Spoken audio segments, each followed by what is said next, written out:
Years ago, there was a big spike in expenses for the construction industry, and those expenses were in the form of materials.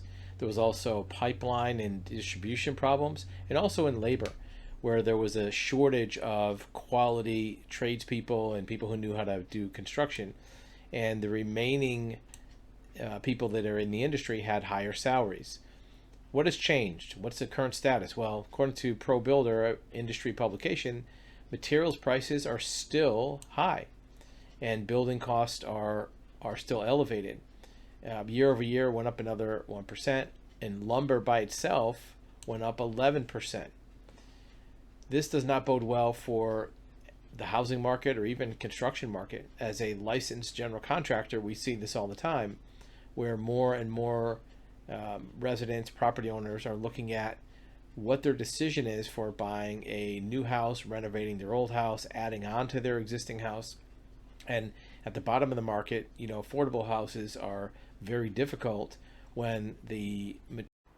Your video will be back in 8 seconds. In the meantime, remember, you have access to live one-on-one consultation, undivided attention of a licensed certified expert in this subject and many others.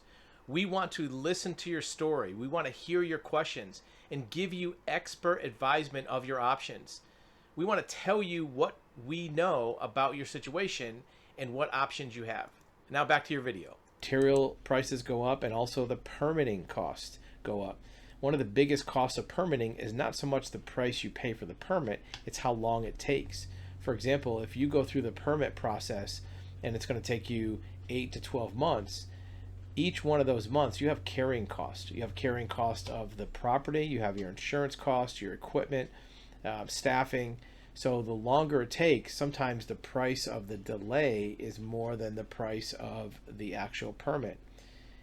There's no real quick fix to the trouble of affordable homes and the housing market. Interest rates have been hovering in the mid sixes, around 7.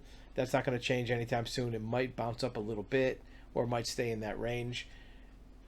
The construction costs aren't going anywhere, and the cost of the labor is not going to go down just because of inflation. The biggest thing is getting these permits and these projects through the regulatory process to get them approved with environmental, whether it's infrastructure or anything else. Otherwise, it doesn't matter how cheap the construction is. If you can't get the deal done, you're going to be dead in the water to begin with. Thank you for watching. Remember, you can access live one-on-one personal consultations with a licensed private investigator, a licensed commercial insurance broker, licensed certified real estate title examiner, also a certified civil court mediator. So if you have a need to talk to an expert in any of these fields, or even a licensed building general contractor, you can click the link below, actualhuman.com, and arrange a live one-on-one undivided attention with a licensed expert where you can ask any questions, get information about your situation, and we'd be glad to help.